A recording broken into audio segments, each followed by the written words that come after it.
Farmer registry ID बनवाने के लिए पंचायत भवनों पर उमड़ी किसानों की भारी भीड़।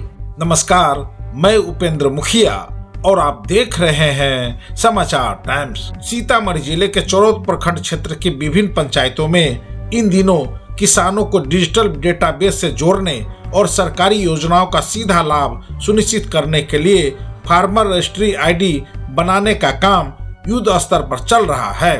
इस विशेष अभियान के तहत पंचायत भवनों पर किसानों की भारी भीड़ उमड़ रही है। सरकार की इस पहल का मुख्य उद्देश्य बिचौलियों की भूमिका को समाप्त कर पारदर्शिता लाना है। पंचायत भवनों पर सुबह से ही किसानों की लंबी कतारें लग रही है। पंजीकरण कार्य को सुचारू रूप से संपन्न कराने के लिए राजस्व कर्मचारी, किसान सलाहकार और डेटा ऑपरेटरों की पूरी टीम जुटी हुई है।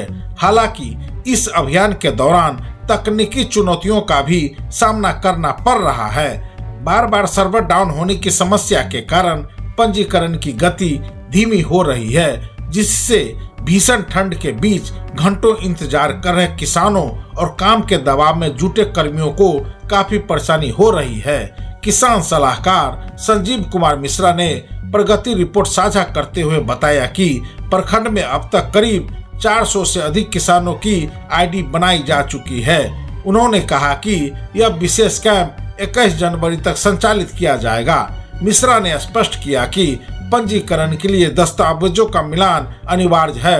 केवल उन्हीं किसानों की आईडी फिलहाल बन पा रही है जिनके आधार कार्ड और मालगुजारी रसीद में स्वयं का नाम और पिता का नाम पूरी तरह समान है। अंचल अधिकारी रमेश कुमार ने इस मुहिम की महत्ता पर प्रकाश डालते हुए कहा कि फार्मर आईडी भविष्य में कृषि क्षेत्र के लिए एक आधार स्तंभ साबित होगी।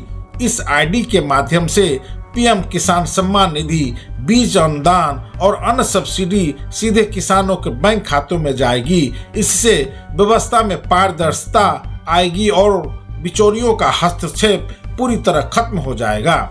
सीओ ने यह भी स्पष्ट किया कि जिन किसानों के पास अद्यतन रसीद नहीं है या जिनके आधार और सरकारी दस्तावेजों के नाम में कोई विसंगति है, वे वर्तमान कैंप में पंजीकरण नहीं करा पा रहे हैं। ऐसे किसानों को पहले अपने दस्तावेजों और लगान रसीद में सुधार करवाना होगा, जिसके बाद ही उनकी फार्मर आईडी जनरेट हो सकेगी।